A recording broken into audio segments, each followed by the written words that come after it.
Hello everyone, welcome to job aspire hub YouTube channel. मैं हूं आपकी एजुकेटर ज्योति। इस वीडियो में मैं आपको अपडेट देने वाली हूं regarding the recent job post जो कि रिलीज किया गया है पावर फाइनेंस कॉर्पोरेशन लिमिटेड की तरफ से, जो कि गवर्नमेंट ऑफ इंडिया के अंडर में आती है। ठीक है, तो ये जो है एक one of the Maharatna company है जिन्होंने जो है जॉब फिलहाल में जॉब पोस्ट निकाला है और वैरायटी ऑफ जॉब पोस्ट निकाला है। तो आप देख सकते हैं मैं इनके करियर सेक्शन में हूँ। इसका लिंक जो है इस पर्टिकुलर मतलब कि पोस्ट के लिए जितने भी इंपॉर्टेंट लिंक हैं वो आपको इस वीडियो के डिस्क्रिप्शन बॉक्स में ही मिल जाएंगे। तो करियर ऑप्शन में आना है, यहाँ पे आप एडवर्टीजमेंट देख सकते हैं। इस पहले वाले एडवर्टीजमेंट को आपको इस पे जो है क्लिक करना है, और अगर आपको अप्लाई करना है तो यहाँ पे आप क्लिक कर सकते हैं, that is click to apply. ठीक है, तो पहले पे अगर हम क्लिक करते हैं तो हमारे सामने एक यहाँ पर ओपन हो जाएगा पीडीएफ। आप इस पीडीएफ को आप देख सकते हैं, लगभग 8 पेज का पीडीएफ है। ये अलग अलग पोस्ट के लिए है और बहुत सी यहाँ पे मिनिमम क्वालिफिकेशन रखा गया है। तो चलिए वन बाय वन देख लेते हैं कैसे सेलेक्ट किया जाएगा एंड एवरीथिंग, बाकी सब चीजें यहाँ पे क्या क्या चीजें जो है मेंशन की गई हैं। तो अगर हम बात करते हैं तो जैसे कि यहाँ पर बोला गया है, that is power finance corporation limited, जो कि गवर्नमेंट ऑफ इंडिया के अंडर में आता है। और ये जो है that is one of the Maharatna CPSC है, जो कि अंडर मिनिस्ट्री ऑफ पावर के अंडर में एक तरीके से काम करता है। अब अगर हम बात करते हैं तो जैसे कि यहाँ पे मेंशन किया गया है अलग अलग पोस्ट, दैट इज ग्रेड या फिर डेजिग्नेशन। ठीक है, तो पहले के बारे में बात कर लेते हैं। बहुत सारी पोस्ट है यहाँ पे, तो वन बाय वन ही हमको देखना पड़ेगा। Okay. तो जैसे कि आप यहाँ पे देख सकते हैं, पहला पोस्ट है E2 ऑफिसर का। ठीक है, अब ये जो पोस्ट है यहाँ पे जैसे कि आप देख सकते हैं, इसका पे स्केल रहने वाला है 50,000 से लेके 1,60,000 तक हो सकता है। टोटल वैकेंसी इसमें 14 आई है। रिजर्वेशन जो है दैट इज देख सकते हैं आप, अनरिजर्व के लिए 6, ओबीसी के लिए 4, एससी के लिए 2, एसटी के लिए 1, ईडब्ल्यूएस के लिए 1।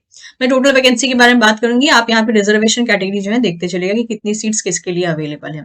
मिनिमम क्वालिफिकेशन में बीई बीटेक मांगा है इतने सारे डिपार्टमेंट में, यानी इन डिपार्टमेंट में से किसी भी डिपार्टमेंट में जो है आपका बीई बीटेक हो सकता है, जिसमें कि electronics, instrumentation, mechanical, industrial production, power, energy, ये सब का जो है एक तरीके से सब कैटेगराइजेशन दिया गया। और साथ ही साथ आपके पास 2 साल का एमबीए या पीजीपी या पीजीडीएम या पीजीडीएम पीजीडीबीएम या पीजीडीबीए जो है आपके पास होना चाहिए, विद स्पेशलाइजेशन इन फाइनेंस या power. BE, BTech, MBA should be fulfilled full time with minimum 60% marks at each level, और मिनिमम मैक्सिमम एज लिमिट जो है 30 होनी चाहिए। तो मेक श्योर यहाँ पर जो है मतलब कि एज रिलैक्सेशन की बात करते हैं तो SC के लिए जो है यहाँ पर एक तरीके से 5 ईयर का रिलैक्सेशन रहने वाला है, ओबीसी के लिए 3 साल का, और पीडब्ल्यूबीडी की बात करें तो ऑब्वियसली अनरिजर्व और बाकी सब कैटेगरी को देखा जाए तो 10 साल से शुरू होता है रिलैक्सेशन। ठीक है, तो वो आप देख सकते हैं यहाँ पे। तो ये सारे इन्होंने क्वालिफिकेशन दिया है for the E2 officer. Next अगर हम बात करते हैं सेकंड पोस्ट की, जो कि है E1 डिप्टी ऑफिसर का, तो इसका भी जो सैलरी है वो 40,000 से लेके 1,40,000 तक हो सकता है। टोटल से यहाँ पे सीट 3 दी गई है। इसमें LLB मांगा गया है 3 ईयर का with graduation with in any course, या फिर आपके पास 5 ईयर का इंटीग्रेटेड लॉ कोर्स होना चाहिए, दैट इज LLB। 60% मार्क्स के साथ आपके पास मैक्सिमम एज लिमिट जो है 28 हो सकती है। और यहाँ पे क्वालिफिकेशन मिनिमम जो है 1 ईयर का पोस्ट क्वालिफिकेशन एक्सपीरियंस मांगा है। कौन कौन से डिपार्टमेंट में मांगा है ये यहाँ पे मेंशन है, तो एक बार आप गो थ्रू कर लीजिएगा। Coming to the third post जो कि है यहाँ पर किसका, that is E1 officer, E1 deputy officer 2 का ये अगेन पेमेंट की बात करें, सैलरी की बात करें तो 40,000 से लेके 1,40,000 तक हो सकता है। 2 सीट है यहाँ पे। इसमें मांगा गया है एसेंशियल क्वालिफिकेशन में company secretary from ICSI LLB is desirable. Minimum marks जो है 60% आपके होने चाहिए। मैक्सिमम एज लिमिट 28 ईयर्स हो सकती है। बाकी यहाँ पे मिनिमम क्राइटेरिया आप इस पर्टिकुलर कॉलम को जो है एक बार गो थ्रू कर लीजिएगा कि मिनिमम क्राइटेरिया यहाँ पे क्या रहने वाली है, क्योंकि अगर हम इसको देखते हैं तो यहाँ पे इन्होंने वही चीज मेंशन की हुई है। यहाँ पे अगर देखा जाए तो यहाँ बोला है मिनिमम पोस्ट क्वालिफिकेशन एक्सपीरियंस, कि मिनिमम पोस्ट क्वालिफिकेशन मतलब क्वालिफिकेशन के बाद भी आपके पास कोई एक्सपीरियंस चाहिए या नहीं चाहिए। तो पहले पोस्ट के लिए तो बोल दिया नॉट मैंडेटरी, लेकिन जो बाकी हम पोस्ट देख रहे हैं उसमें कुछ ना कुछ एक्सपीरियंस ही मांग रहे हैं। जैसे कि पोस्ट 2 के लिए E1 डिप्टी ऑफिसर के लिए मिनिमम 1 ईयर का पोस्ट क्वालिफिकेशन एक्सपीरियंस मांगा है। ठीक है, थर्ड पोजिशन के लिए भी यहाँ पे मिनिमम 1 ईयर का एक्सपीरियंस मांगा है। Post qualification experience that is in RTI, DOP, ROC इस सब में। नेक्स्ट E1 डिप्टी ऑफिसर 3 की बात करते हैं तो अगेन पेमेंट जो है that is salary same to same ही रहने वाली है। नंबर ऑफ पोस्ट 2 है। BE बीटेक इन CS या IT मांगा है, BE BTech should be at least with 60% marks, 28 years maximum age limit होनी चाहिए। इसमें भी 1 ईयर का पोस्ट क्वालिफिकेशन एक्सपीरियंस मांगा है in this particular area. Coming to the fifth post जो कि आप यहाँ पे देख सकते हैं, इवन डिप्टी ऑफिसर 4 का पोस्ट है ये। अगेन पेमेंट स्केल जो है सेम रहने वाली है, नंबर ऑफ पोस्ट 3 है यहाँ पे। BE BTech in CS IT मांगा है, सेम ऊपर वाले जैसा ही मांगा है, मैक्सिमम एज लिमिट 28 ईयर्स हो सकती है, और आपका जो है 1 ईयर का पोस्ट क्वालिफिकेशन एक्सपीरियंस होना चाहिए, that is in all these department, इनमें से किसी भी डिपार्टमेंट में जो है हो सकता है। नेक्स्ट अगर बात करते हैं सिक्स्थ पोस्ट की, तो ये है डिप्टी ऑफिसर 5 का पोस्ट। इसमें अगेन पेमेंट जो है सेम रहने वाली है जैसे कि बाकी स्टेजेस पे थी। यहाँ पे टोटल जो वैकेंसी है वो 2 दी गई है। सेम यहाँ पे भी जो है क्वालिफिकेशन सेम दिया है, BE BTech बोला गया है, CS IT में 60% मार्क्स के साथ 28 ईयर्स मैक्सिमम एज लिमिट हो सकती है, 1 साल का पोस्ट क्वालिफिकेशन एक्सपीरियंस होना चाहिए इन ऑल दीज डिपार्टमेंट्स। इसके अलावा डिप्टी ऑफिसर 6 की बात करते हैं तो अगेन सेम टू सेम वैसे ही है, 40,000 से लेके 1,40,000 तक हो सकता है। नंबर ऑफ पोस्ट 4 दी गई हैं। BE BTech in civil engineering बोला है, 60% मार्क्स के साथ फुल टाइम कोर्स होना चाहिए, 28 ईयर्स मैक्सिमम एज लिमिट होनी चाहिए, और 1 ईयर का पोस्ट क्वालिफिकेशन एक्सपीरियंस होना चाहिए। मेक श्योर यहाँ पे एज के मामले में रिलैक्सेशन मैंने बता दिया किस तरीके से काम कर रहा है।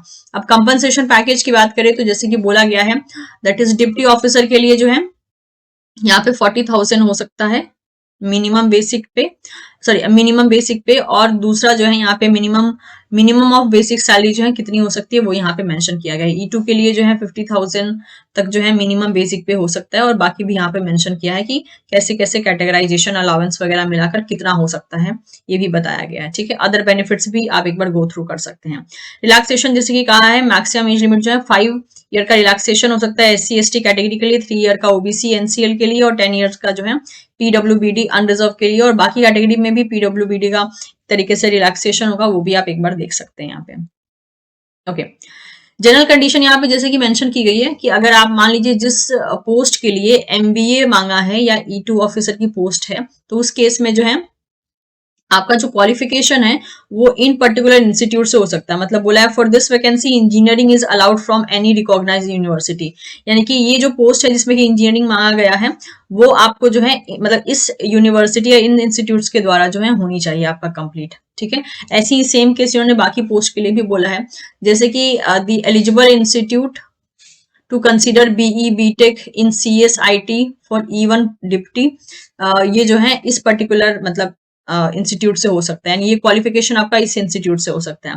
Next, eligible institute to consider LLB जो है कौन से इंस्टीट्यूट से कंसिडर किया जाएगा, तो इस इंस्टीट्यूट से, यानी जो भी क्वालिफिकेशन मांगा है और उस क्वालिफिकेशन को अगर इन्होंने मेंशन किया है तो इस इंस्टीट्यूट से आपका वो क्वालिफिकेशन फुलफिल होना चाहिए, तभी आप अप्लाई कर पाएंगे, ऐसा इन्होंने मेंशन किया है। नेक्स्ट अगर बात करते हैं तो जो आखिरी डेट रहने वाली है इस एप्लीकेशन फॉर्म की वो रहने वाली है 13 फरवरी 2025, ये आखिरी डेट रहेगी। ठीक है, last date for receiving the application form.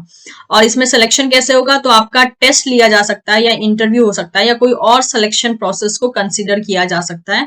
इन्होंने यहाँ पे अभी मेंशन नहीं किया है कि एग्जैक्टली कौन सा मोड लेंगे सिलेक्शन के लिए। ठीक है, ये बात इन्होंने मेंशन कर दी है। हाउ टू अप्लाई बोला है यहाँ पे, तो eligible applicant would be required to register and apply online through the PFC website, जो कि ये है रहने वाला है फ्रॉम 10 AM, मतलब कि 24 जनवरी 2025 से ये फॉर्म भरना शुरू हो चुके हैं और 13 फरवरी 2025 तक ही इसकी आखिरी डेट है। ठीक है, after successful registration candidate are required to upload the self attested copy of required document, particularly the following. अब यहाँ पे आपको ऑनलाइन ही फॉर्म भरना है और ये सारे डॉक्यूमेंट जो कि यहाँ पे मेंशन किए गए हैं, ये सारे डॉक्यूमेंट्स आपको एक तरीके से सेल्फ अटेस्ट करके अपलोड करना होगा। और आपको जो है फी देनी होगी 500 रुपीज का through net banking, debit card या क्रेडिट कार्ड। और SC ST PWBD और ESM कैंडिडेट्स के लिए जो है कोई भी एप्लीकेशन फी नहीं है यहाँ पर। ठीक है, बाकी यहाँ पे आप देख सकते हैं और भी रूल्स एंड रेगुलेशन लिखे हैं कि फाइनल सबमिशन एप्लीकेशन फॉर्म का हो जाने के बाद आपको क्या क्या यहाँ पे फॉलो करना है, तो एक बार आप इसको भी गो थ्रू कर लीजिएगा। कोई भी क्वेरी आती है तो आप इस पर्टिकुलर मेल ID पे जो है इनसे हेल्प ले सकते हैं या फिर इस हेल्पलाइन नंबर पे आप कॉल कर सकते हैं। इंपॉर्टेंट डेट की बात करें तो फॉर्म जो है 24 जनवरी 2025 से भरना शुरू हो चुका है। लास्ट डेट है पेमेंट की 13 फरवरी 2025 और एप्लीकेशन फॉर्म को भी लास्ट डेट है ऑनलाइन अप्लाई करने की, दैट इज 13 फरवरी 2025। ठीक है, तो ये था सारा का सारा information regarding this power finance corporation limited की तरफ से रिलीज किए गए multiple post and multiple vacancy के बारे में। अगर आपका यहाँ पे एक तरीके से एलिजिबिलिटी होल्ड होता है, एलिजिबिलिटी अगर मैच होती है, तो आप जो है इन पोस्ट के लिए एक तरीके से अप्लाई कर सकते हैं। So thank you so much everyone, will see you soon in the next session. अगर आपको ये वीडियो की इन्फॉर्मेशन पसंद आई हो तो चैनल को सब्सक्राइब कर सकते हैं, ताकि फ्यूचर में जो है आपको इसी टाइप के वीडियो की नोटिफिकेशन टाइमली मिलता रहे, इसी टाइप से जॉब अपडेट्स आपको मिलते रहें। और आपको मेरी कोशिश पसंद आई हो तो वीडियो को लाइक एज वेल एज इसको शेयर कर सकते हैं अपने दोस्तों के साथ। Thank you so much, will see you soon in the next session, bye bye. Sports से जुड़े सारे इंपॉर्टेंट लिंक आपको इस वीडियो के डिस्क्रिप्शन बॉक्स में मिल जाएंगे। Thank you so much.